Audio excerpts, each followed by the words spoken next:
Inabutan pa namin inaalis ang dugo ang driver sa minamaneho niyang truck pasado alas 11 ng gabi sa Pamplona 3, Alabang Zapote Road sa Las Piñas City. Halatang halata sa mukha nito ang sakit at hirap ng kanyang pagkakaipit. Ayon sa isang saksi, tila nagulat ang naturang driver sa kasabay nitong sasakyan. Bigla raw napakabig ang truck kaya sumalpok ito sa concrete barriers. Bali po magkasabay po yan yung dalawang sasakyan. Siya parehas mabagal lang, mga 60 ang takbo lang nila. Tapos po, bigla na lang iniwasan niya na ano siya, gutter pala. Imbis sa preno yung mapakan niya, silinyador rin napakan niya. Kaya sobrang gumanon yung kaya naibit yung tao. Yung isa tumilapon po sa palabas. Yung unang tinakbo sa ospital. Tapos yung isa nakakapit kaya hindi siya Tapos yung isang driver, yun ang naipit. Isa namang estudyante ng medisina ang agad na tumulong sa naipit na driver. Chinek ko kagad yung mga nandoon sa sasakyan. Yung isa, yung nandito sa window side, meron siyang tama sa right eye niya. Yung isa sa gitna, okay naman siya, meron lang siyang galos sa left hand niya.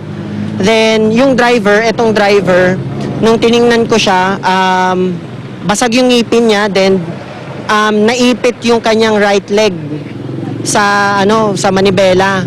Buti may dumating na mga pulis, nag-respond sila. Then I informed them to call an ambulance. Pasado alas 12 ng hating gabi nang hilahin ng wrecker ang truck at binomba ang mga bubog na nagkalat sa daan. Bukod sa driver, sugatan din ang dalawa pa niyang pasahero na nauna lang isinugod sa ospital. Para sa unang balita, Isay Reyes reporting.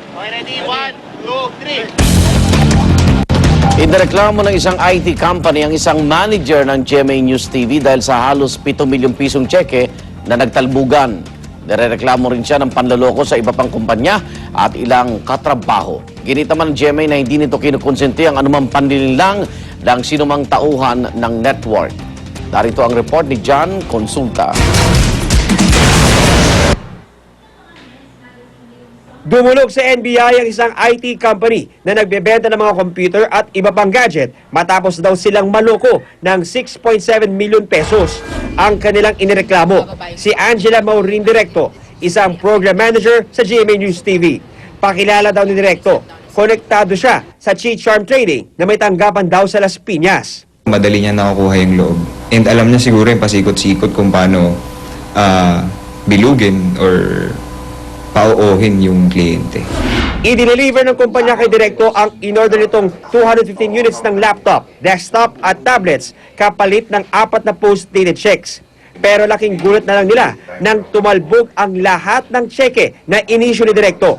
Nag-text pa raw ito noong April 10 na pinopondohan na niya ang bank account. Sabi niya na medyo mahaba lang daw yung pila, nakapila yung yaya niya.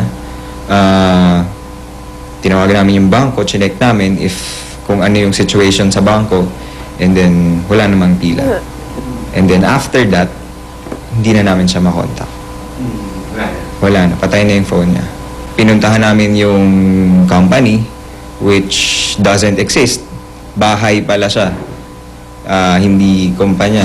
Ayon kay Attorney Cesar Bahani, hepe ng Anti-Fraud and Action Division ng NBI, ipapasugpi na raw nila si Angela Maurin Directo.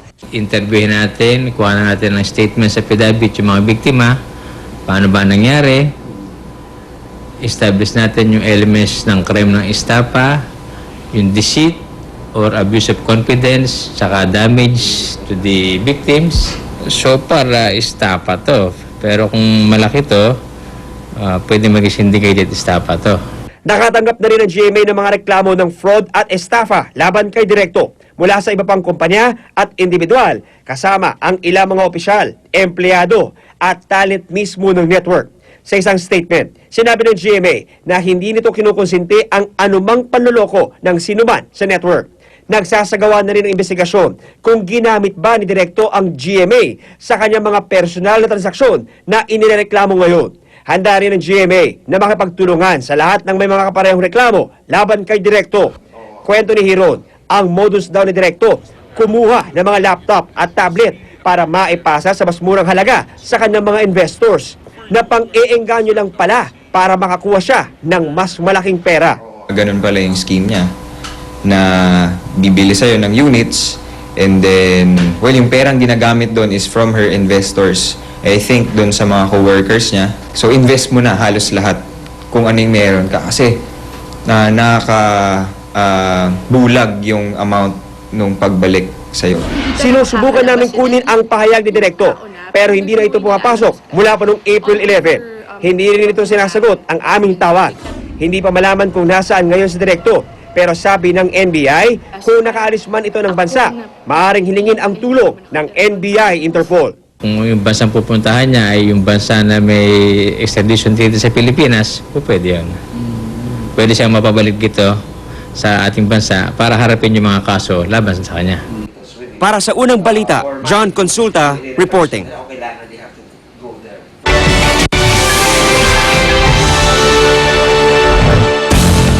Listahan ng the 100 most influential people in the world inilabas ng Time Magazine.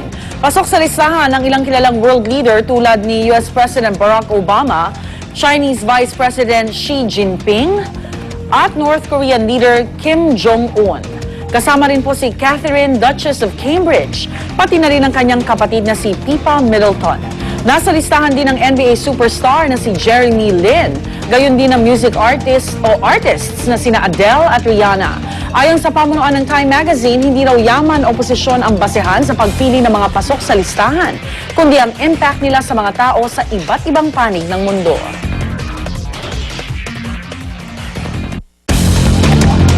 Mga kapuso, kakaibang summer activities ba ang hanap nyo ngayong tag-init? Kung gusto nyong lumipad sa ere, pwede nyong subukang mag-parasailing sa Davao. Maaari rin pong subukan ng river cruise sa Rojas City. Narito ang report.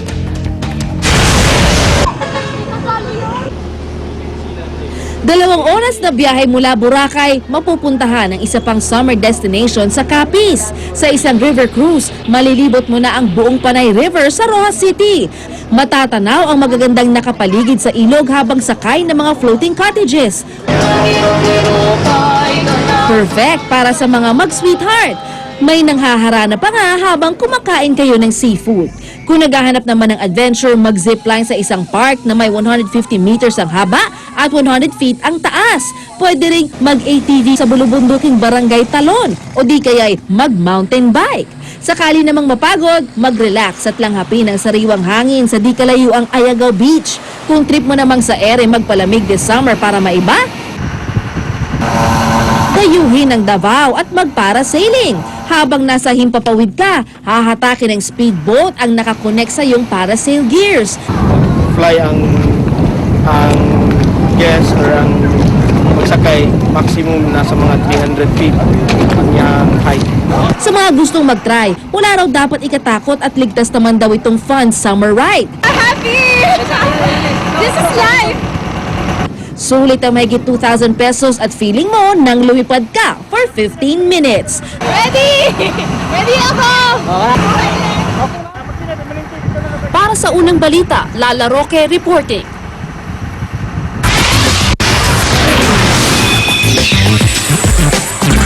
Nagsampa ng reklamong libel at grave coercion si Ara Mina laban sa nakababatang kapatid na si Christine Reyes. Emosyonal na nagkwento si Ara kung ano ang nagtulak sa kanya na idemanda si Christine. Narito ang report ni Lars Santiago. Buhol-buhol ang hininga at halos hindi makapagsalita si Ara Mina nang ipahayag niya ang pagkasampa niya ng reklamo laban sa kapatid niyang si Christine Reyes. Isinampa ni Ara ang reklamong libel at grave coercion sa Quezon City Prosecutor's Office.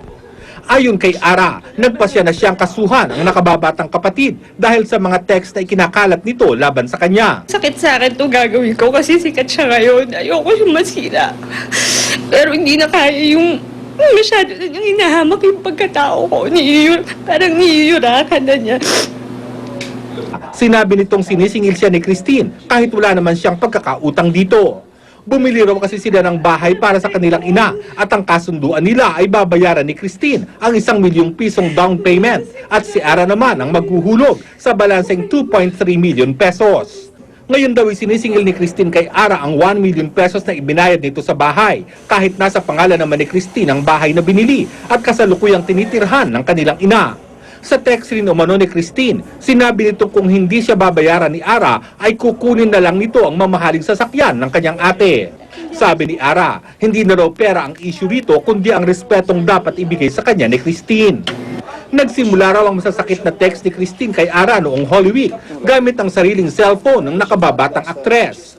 Ang ikinasasama ng loob ni Ara ay kinakalat pa raw ni Christine ang mga negatibong text niya sa mga kaibigan ng kanyang ate. Sa ngayon daw, bahala na si Christine kung ano ang gusto niyang gawin. Bahala na po. Bahala na siya kung anong sa tingin niya tamang gawin niya. Pero gusto kong paalam sa kanya na walang ibang tutulong sa kanya kundi kapatid niya at kinaganto niya. Nakita niyo naman kung paano kaya protektahan. Sinubukang kunin ng GMA News ang panig ni Christine, subalit kapag tinatawagan ang numero niya ay wrong number ang sinasabi ng sumasagot. Maging ang manager ni Christine ay hindi sinasagot ang aming tawag. Para sa unang balita, Lars Santiago reporting. May mga chika pa ako mamaya, kaya dyan lang po kayo. At ang hirit namin, mamaya, truck na may kargang 200 sako na umunoy illegal na uling. Nasa Basabingan, Laguna.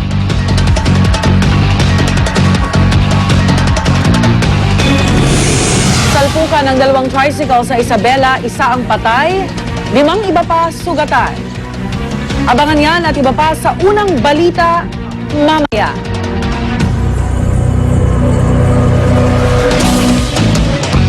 Samantala, narito na po si Pia para sa hirit ni Maring Winnie.